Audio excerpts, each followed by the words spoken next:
Did you get a chance to see U of M yesterday? Bits and parts. As we were down here, a couple guys skated, so staff was actually working, and a couple guys on staff are way too invested for me. But it's actually pretty impressive win, what I saw in the first quarter, and then how it ended up, pretty impressive. Just playing Toronto tomorrow, I mean, how big of a test, how good of a test is that going to be for you guys? Well, I think it's a good test in that that's an elite team. Obviously, the record's starting to play itself out. It's actually very impressive what they've done. They're going through on the back end what we went through in the season on the front end. Literally, we had 6 of our top 8 forwards out. I mean, it's pretty impressive what they've done with who they have out. It's credit to Sheldon and his staff, but they're winning because they're playing the right way.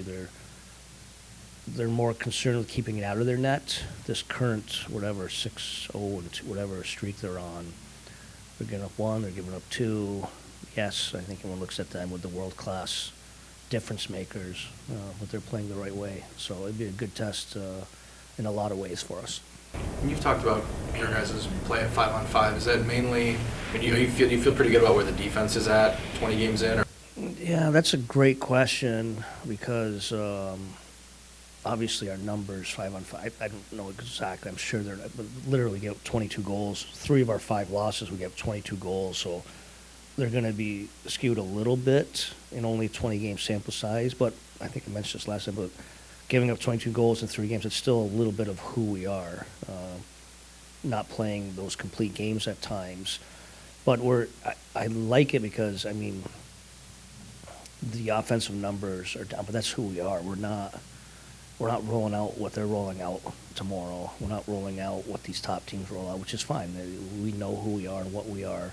So pretty happy on a whole with our 5-on-5 team defense.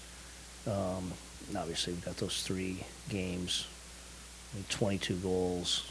It's like those nights you give up 3 on the penalty kill. It just takes forever. Or a goalie gives up 5 or 6 a night. It just takes forever to get those numbers back. But for the most part, especially of late, our 5-on-5 defense has been pretty good. Some coaches, I know Jeff used to talk a lot about 5-game markers, 5-game segments, kind of evaluating. Do you have any kind of markers like that?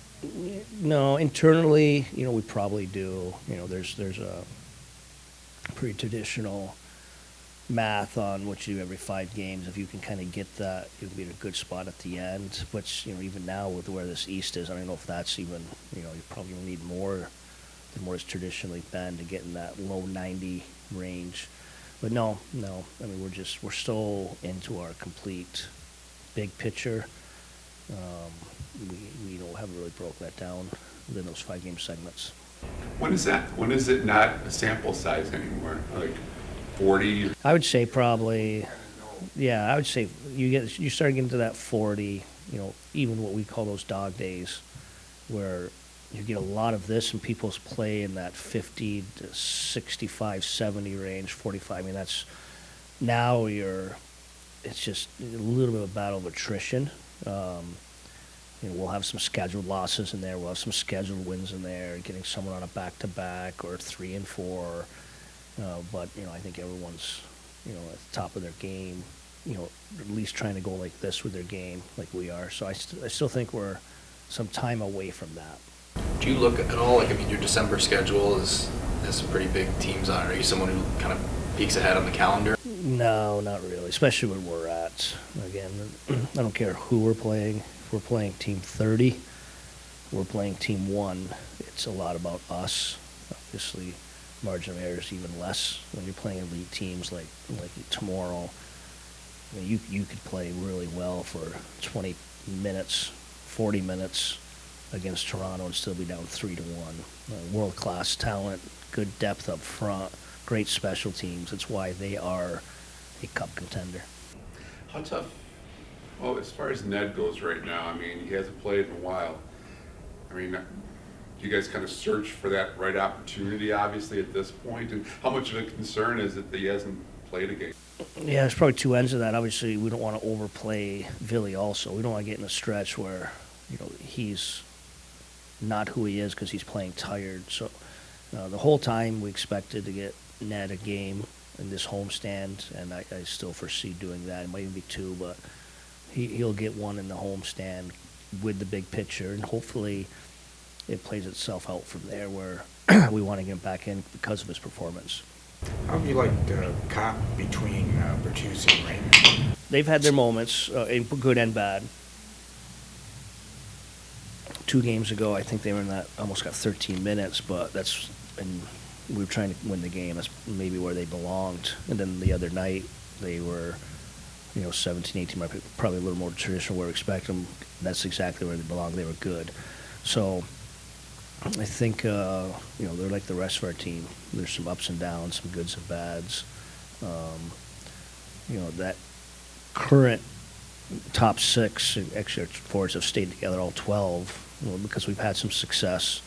There's also some rhythm off of our special teams with those lines right now. So, I still think it's going to be a work in progress on where our forward group is. What's that? No, but it's not, I'm told maybe a week now, but again, I just, it's been a little frustrating for me because of the not knowing. We literally, this was day to day. Now we're in the 2-3 weeks thing. It's a lower body. It's just going to take some time. So, but no, I would not expect him on this homestand. Do you like the way the Berggrens kind of fit in in the bottom 6? Because it seems like maybe sometimes a skilled guy who's used to being in the top line in the AHL it might be a tougher adjustment, but he seems to be fitting in well. Yeah, the lines have some great chemistry. And again, today's NHL salary cap, the type of depth, it's hard to build a true 1-line, 2-line, 3-line, 4-line, that 3rd line be a checking line, that 4th line be just a heavy line. Sometimes you're going to have looks like this where we're at. So, again, I think he's helped our bottom 6 because he brings skill to it. A little bit offensively, but he brings skill to it, like getting pucks out of our zone too. And we've been really happy with him. Every game is a great experience for him. Every game there's growth. I don't foresee him taking a holding penalty 200 feet from our net again late in the 3rd period. That's just an experience. So you grow from those things. That's why you put these players in those positions. How about Valeno? Seems like he's played pretty well recently. Yeah. And getting what he deserves and more trust. The minutes are going up, trusting him, first shift after special teams. Had him with a shutdown situation a couple times after our power play's been out there, and he's done good. So you can see some confidence growing in his game. And how are you going to use Hellberg or not use him? I mean, just what are you going to do are you going to try to? Yeah, I don't even know if we have a Hellberg playing right now. We had the roster spot. We wanted some depth in that position throughout probably 1 through 5. So I think, our immediate plan is just where we're at. Billy, while he's playing like he is, and Ned will get to net again soon, and then we'll probably reevaluate from there. Lindstrom's available, yep, and full confidence in playing Lindy. He would not have warranted coming out but obviously due to injury, so full confidence, but our D-core has played well of late. And then was Elmer's injury, was that off of a block shot? Yeah, lower body. Yeah, it would have been a block shot. How tough is that? You had a few of those this year, and I know that's something you guys have taken pride in doing that. That's what winning looks like. If we would have told our guys we'd be sitting where we are right now, and the sacrifice would have been some injuries or block shots, every single player would have taken that, and that's exactly where we're at.